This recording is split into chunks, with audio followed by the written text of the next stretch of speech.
Hi friends, फिर से स्वागत है आपके ही अपनी यूट्यूब चैनल ट्यूटोरिंग क्लासेस में। हम लोग चैप्टर 8 यानी कि हम कर्मवीर कथा के आंसर क्वेश्चन में ये हमारा पार्ट 2 है। जैसा कि हमने आपको बताया था, इस वीडियो लेक्चर में हम लोग क्वेश्चन नंबर 3, 4, 5 के सभी आंसर क्वेश्चन को देखेंगे। तो आइए देखते हैं उन सभी क्वेश्चन को। लेकिन एक छोटी सी रिक्वेस्ट है, अगर आप इस चैनल पर पहली बार हैं तो प्लीज़ चैनल को सब्सक्राइब करके बेल आइकन को दबा दीजिए, जिससे कि हर वीडियो का नोटिफिकेशन आपको मिलता रहे। तो आइए क्वेश्चन को देखते हैं।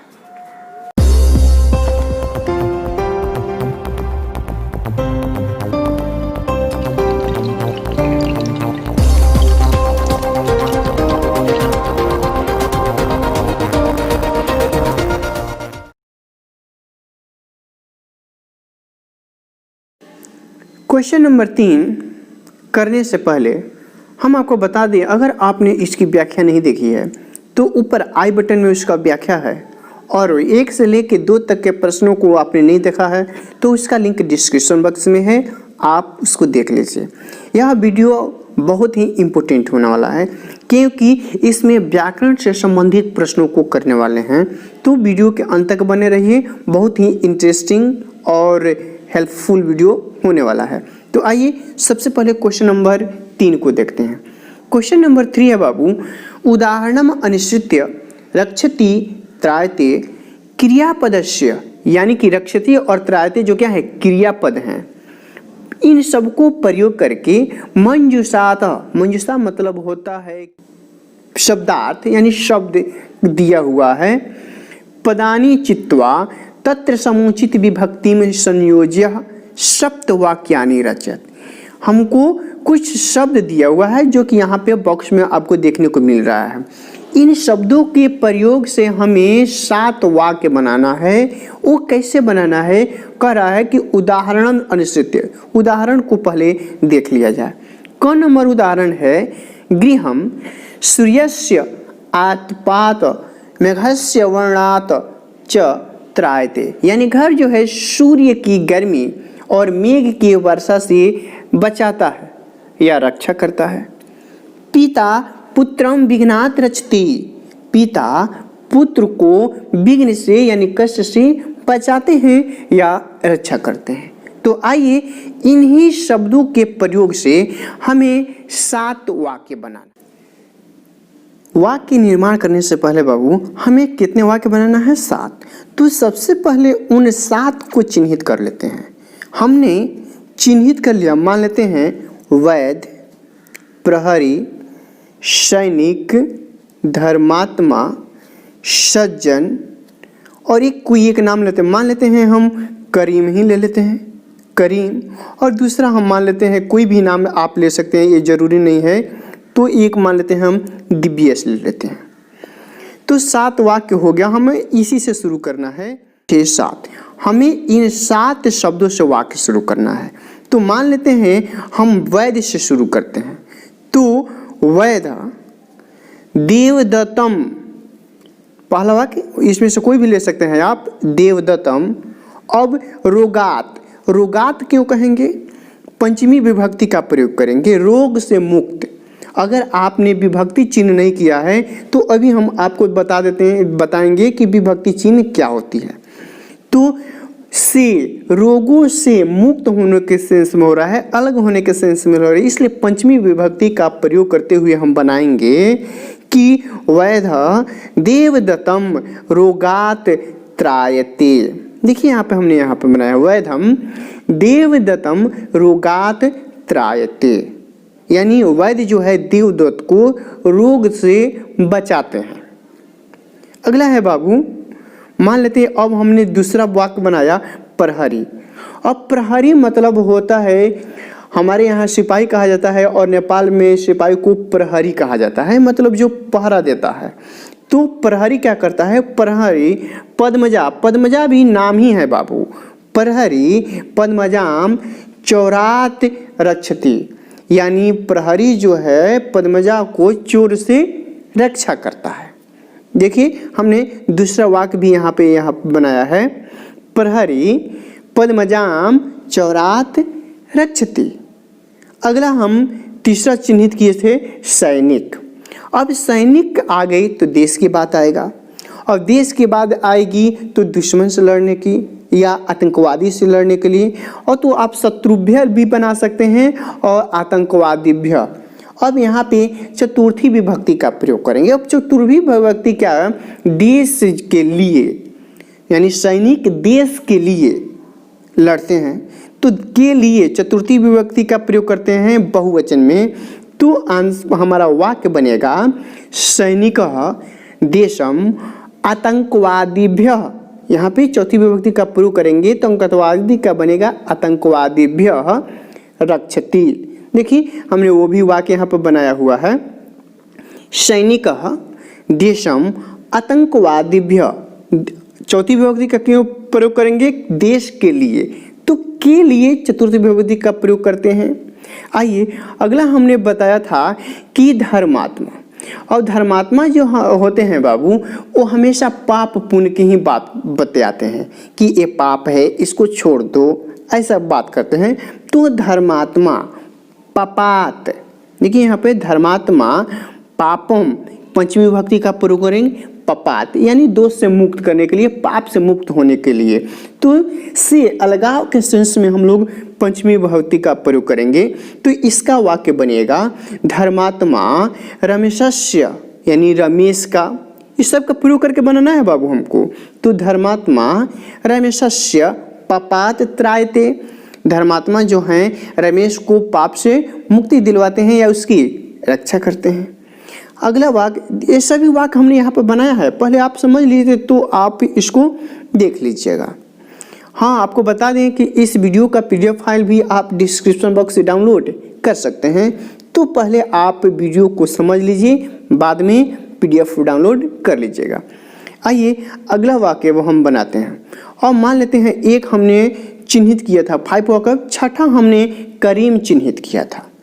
तो करीम, करीमः शैलेशम, देखिए यहाँ पे शैलेश भी है, करीमः शैलेशम लुंठकः, लुंठकात, लुंठकात मतलब लुंठ मतलब लुटेरों से, तो बचाएंगे ना, अलग नहीं, लुटेरा के पास तो नहीं छोड़ेंगे ना। तो यहाँ भी अलगाव का बोध हो रहा है, तो हमारा वाक्य बनेगा करीमः शैलेशम लुंठकात त्रायते, यानी रमेश भले करीम जो है शैलेश को लुटेरों से क्या करता है? रक्षा करता है। एक हमने बताया था कि हम दिव्येश से शुरू करेंगे, तो दिव्येश पवनस्य वेगात शत्रुणाम। अब यहाँ पे शत्रु का बहुवचन क्या हो जाएगा? शत्रुणाम, तो शत्रुणाम रक्षति, यानी रमेश दिव्येश जो है पवन को शत्रुओं से क्या करता है? बचाता है। तो ये हमारा 7 का 7 वाक्य हमने देखिए यहाँ पे आपको बताया हुआ है, तो आप इसको देख लीजिएगा, समझ लीजिए। आइए अब हम लोग बातें हैं बाबू क्वेश्चन नंबर 4। प्रश्न है, बहुत ही इंपॉर्टेंट क्वेश्चन है बाबू फॉर एग्जामिनेशन, क्योंकि समास आपको आएगा ही आएगा। तो निम्नांकितानां समस्त पदानां विग्रह कृत्वा समास नामानि लिखत, यानी एक पद दिया हुआ है, हमें समस्त पद लिखना है। अब एक पद और समस्त पद क्या होता है, और ऐसा करने के बाद हमें उस समास का नाम भी बताना है। तो देखिए बाबू, संधि और समास में भी अंतर आपको आता है। तो संधि में वर्णों का मेल होता है और समास में शब्दों का मेल होता है, और जो शब्दों के मेल को, उस सभी शब्दों को आपको अलग अलग करके बताना है। तो आइए सबसे पहले यहाँ पे दिया हुआ है अकृत कालक्षेपः। इसका अर्थ हुआ अकृत, अ का मतलब नहीं होता है। जैसे आपको एग्जाम्पल दे दें, मरणशील, मरणशील, मरणशील मतलब क्या होता है? मरने वाला। अगर वहीं कह दें अमरणशील तो मन नहीं मरने वाला।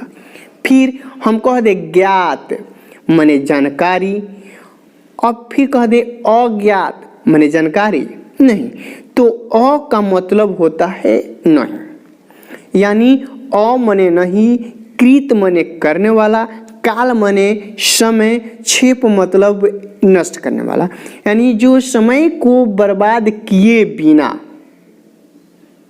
इसका अर्थ होगा माने समय को जो बर्बाद नहीं करता है, यानी कौन नहीं करता है, कर्मवीर। तो इसका समस्त बनेगा न कृतः नहीं करता है, कालस्य माने समय को, क्षेपः माने बर्बाद, नष्ट, एन स यानी जो।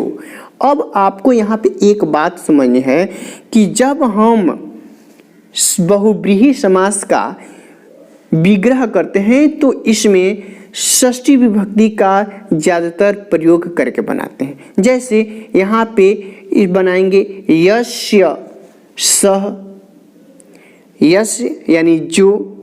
बहुव्रीहि समास कहते किसे हैं, सबसे पहले ये बात आती है, तो पहले ये बताते हैं हम आपको कि इसका विग्रह करते हुए हम लिखेंगे यस्य सह, अगर लड़का है तो यस्य सह, लड़की है तो यस्या सह इत्यादि का प्रयोग करेंगे। फिर हम इसको करेंगे यस्य तत्। अब यस्य तत् यानी जो न पुरुष हो न स्त्री हो, यानी नॉन लिविंग चीज के लिए यस्य तत् का प्रयोग करेंगे। फिर हम इसी के लिए हम एन सह तत् का प्रयोग करेंगे। तो बहुव्रीहि समास कहते किसे हैं, जिस समास का न तो प्रथम पद ना ही उत्तर पद, यानी ना ही पहला पद प्रधान होता है न ही दूसरा पद प्रधान होता है, बल्कि किसी अन्य का बोध कराता है।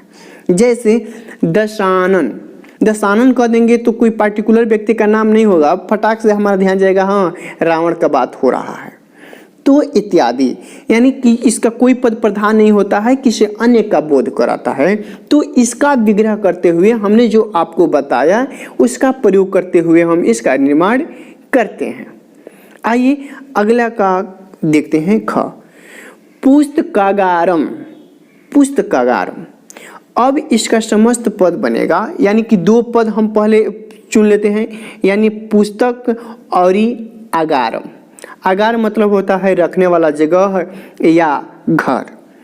तो इसका समस्त पद बनेगा पुस्तकस्य आगार, माने पुस्तक को रखने वाला, पुस्तक जहाँ पे रखते हैं।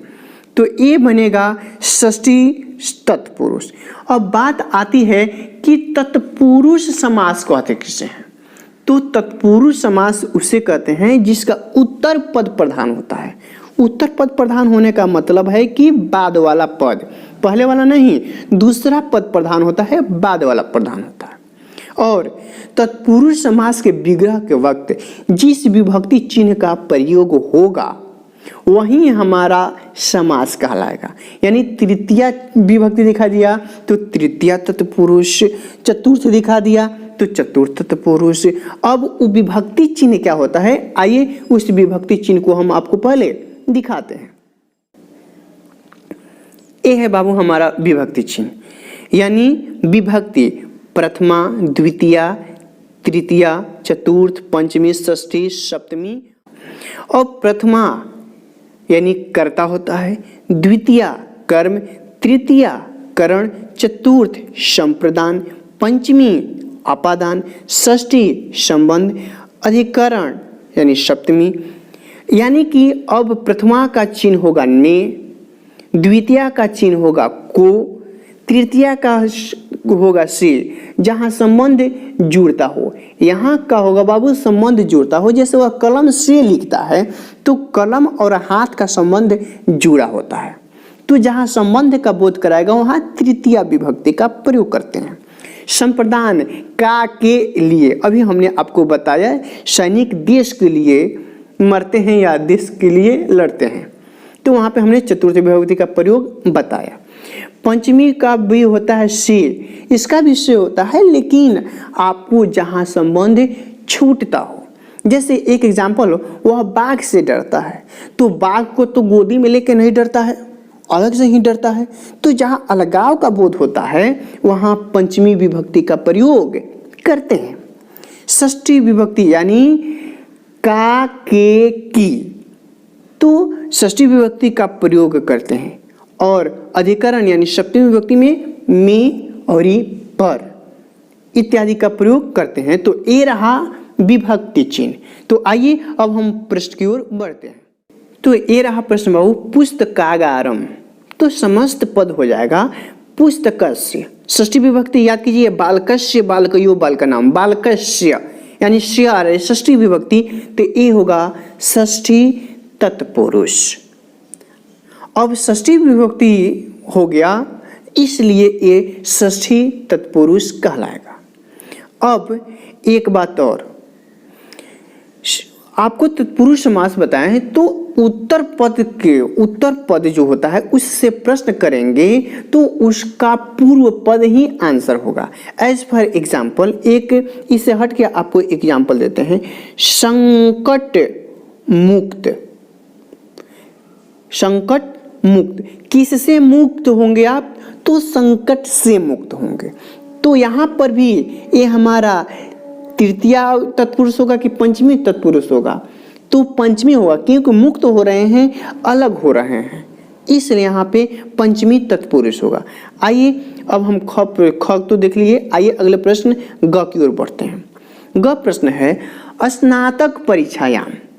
अब हम उत्तर पद से प्रश्न करेंगे, कौन सी परीक्षा, किस परीक्षा? तो किस परीक्षा में?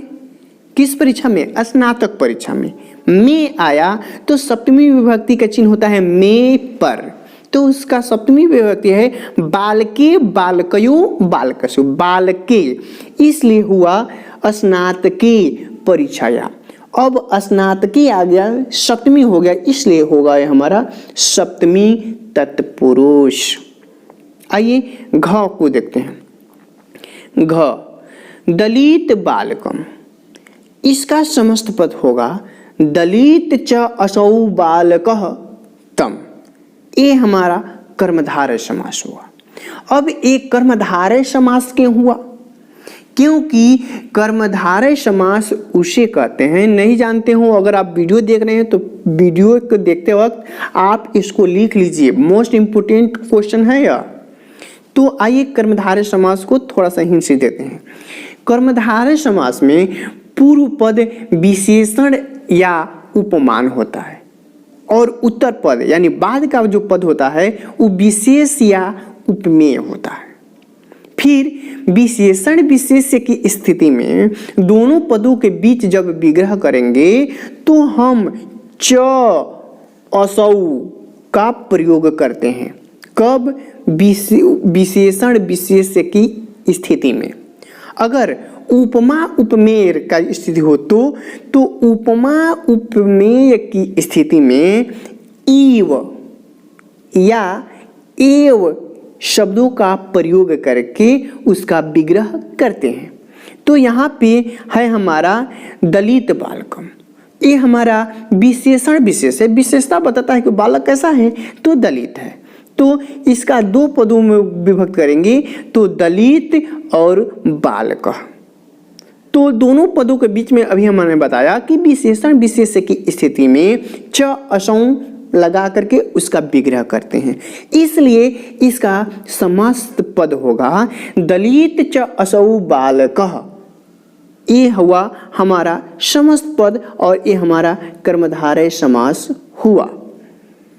आइए क्लिष्ट जीवना, क्लिष्ट जीवना, ये सभी प्रश्न उत्तर आपके पाठ्य पुस्तक में है बाबू। आप केवल आंसर क्वेश्चन देखते हैं और आंसर क्वेश्चन के पहले जो पाठ समाप्त होता है उसके बाद जो चर्चा होता है उसको देखते नहीं हैं। आइए ये सभी प्रश्न का उत्तर हम आपके पाठ्य पुस्तक से खोज के दिखाते हैं। देखिए आपके पाठ्य पुस्तक में ही दिया हुआ है, व्याकरण से संबंधित प्रश्न दिया हुआ है और पाठ्य पुस्तक में दिया हुआ है उसको तो कर लेंगे, लेकिन और चीज़ें जो दिया हुआ है उसको भी तो हमें ध्यान में रखना है। तो यहाँ पे समास के बारे में आपको बताया हुआ है। कर्मवीर ये समास है और इसका समस्त पद होगा कर्मणि वीरः, और कर्मणि वीरः ये हमारा सप्तमी तत्पुरुष होगा। उसी तरह अभी हमने आपको बताया क्लिष्ट जीवना, तो देखिए यहाँ पे दिया हुआ क्लिष्ट जीवना, क्लिष्ट जीवना यानी क्लिष्टम जीवनम एषाम। अब एषाम क्यों? क्योंकि यहाँ पे बहुवचन आया ते, यानी क्लिष्ट जीवना यानी कष्टमय भरा जीवन जीने वाले, एक नहीं अनेक, इसलिए हमारा बहुव्रीहि समास हुआ। अभी हमने बताया कि जब बहुव्रीहि समास का विग्रह करते हैं तो यस्य सह, यस्या सा, यस एन स इत्यादि का प्रयोग करते हैं। तो आपके पाठ्य पुस्तक में ही बहुत सारे चीज़ें दी हुई हैं जो आपको समझ लेनी चाहिए और आपको देख लेनी चाहिए। आइए आगे के प्रश्नों को देखते हैं। अंग है क्लिष्ट जीवना, यानी क्लिष्टम जीवनम एसाम, यानी कष्टमय भरा जीवन है जिसके, तो एसाम आया इसलिए यहाँ पे हमने लगाया ते, बहुवचन का प्रयोग करेंगे। अगला है नवीन दृष्टि संपन्न। नवीन दृष्टि संपन्न कहने का मतलब बाबू नई सोच से पूर्ण भरा हुआ, नई सोच से भरा हुआ। अब यहाँ पे से है तो पंचमी का प्रयोग करेंगे या तृतीया, तो भरा हुआ है, इसमें अलगाव का बोध नहीं हो रहा है, इसलिए ये हमारा तृतीया तत्पुरुष होगा। अगला है 6 सामाजिक सामरस्य संपन्न, और इसका समस्त पद होगा सामाजिके सामरस्य रसिकः, यानी सामाजिक क्रियाकलाप को देखते हुए बिना पक्षपात किए हुए, तो सामाजिक क्रियाकलाप में लीन रहने वाला, बिना पक्षपात करने वाला, तो में आया इसलिए ये हमारा सप्तमी तत्पुरुष होगा। अगला है बाबू स्व अध्याय निरतः, मतलब अपने अध्ययन में लीन रहने वाला, अपने अध्ययन में आया इसलिए यहाँ पे सप्तमी तत्पुरुष होगा और इसका समस्त पद हो जाएगा स्व अध्यायाम निरतः। आइए अब हम लोग अगले प्रश्न की ओर बढ़ते हैं। अगला प्रश्न है बाबू पठित पाठम अनुसृत्य निम्नलिखित पदानाम पर्याय रूपाणी लिखत। ये भी प्रश्न आपके पाठ्य पुस्तक में है और आंसर भी आपके पाठ्य पुस्तक में है, जहाँ पे शब्दार्थ शुरू होता है। जैसे देखिए बाबू, क्लिष्ट जीवना का पर्याय क्या होगा? कठिन जीवना। आत्म मात्रात् का क्या होगा? धर्मतात्र। जीर्ण प्राय त्याप्त का क्या हो जाएगा? जर्यत्वात्। कन्यसी का क्या हो जाएगा? लघियसी हो जाएगा। ये सभी पर्याय ही हैं एक के दूसरे के, तो आप इसको याद कर लेंगे तो और अच्छे से आपके मार्क्स आने की संभावना बढ़ जाएंगे। आइए हम अपने प्रश्न की ओर बढ़ते हैं। जैसे उदाहरण में आपको दिया हुआ है पुस्तकालय, तो अभी इसकी चर्चा हुई कि पुस्तकागारम यानी पुस्तक रखने वाला जगह। क्लिष्ट जीवना अभी हमने दिखाया कि कठिन जीवना, ये एक दूसरे का पर्याय होंगे। कठिन जीवना का क्लिष्ट जीवना भी हो जाएगा और क्लिष्ट जीवना का कठिन जीवना भी हो जाएगा। अब अकृत समय नाश, आम मने नहीं, कृत मने करने वाला, समय मने समय, नाश मने बर्बाद, जो समय बर्बाद नहीं करता हो तो इसको अभी हो हमने बताया अकृत कालक्षेप। क्षमता तुस एकदम आसान है, इसका हो जाएगा सामर्थ्य। जनप्रिय यानी लोकप्रिय, इसमें कुछ समझाने वाला बात नहीं है। ये है आकर्षकम, मतलब आकर्षण योग। तो आप भारत महिमा में एक श्लोक था 5वां, वहाँ पे आवर्जनीय शब्द का प्रयोग आया हुआ है, तो वो इसका मतलब भी होता है आकर्षण के योग्य। संलग्न मतलब अपने में लीन रहने वाला, और स्वाध्याय निरतः अभी आया इसलिए हो जाएगा इसका संलग्न का हो जाएगा निरतः। अगला है परिश्रमः, तो परिश्रम यानी अध्यायवासाय। अगला है धनाभाव यानी धन के अभाव में, तो अर्थ मतलब ही होता है पैसा, तो इसका आंसर हो जाएगा अर्थ अभावः। सावधान मनसा, अब जहाँ भी मन आता है इसके साथ एक शब्द आता है, मन चित्त से कार्य करना चाहिए। यानी मन चित्त, यानी मन आया तो चित्त आएगा ही आएगा। तो सावधान मनसा तो हो जाएगा सावहितेन चेतसा। सद आकर्षण यानी कठिन परिश्रम करने वाला, तो इसका हो जाएगा श्रमेणाभ्यासेन लगातार परिश्रम करने वाला। तो इसी के साथ हमारे सभी प्रश्न क्या हो गए, समाप्त हो गए इस पाठ्य पुस्तक के। अगर आपको किसी भी प्रकार की दिक्कत परेशानी है तो आप हमें कमेंट करके जरूर बताएं। अगर वीडियो अच्छी लगी तो वीडियो को लाइक और शेयर जरूर कर दें। तब तक के लिए धन्यवाद।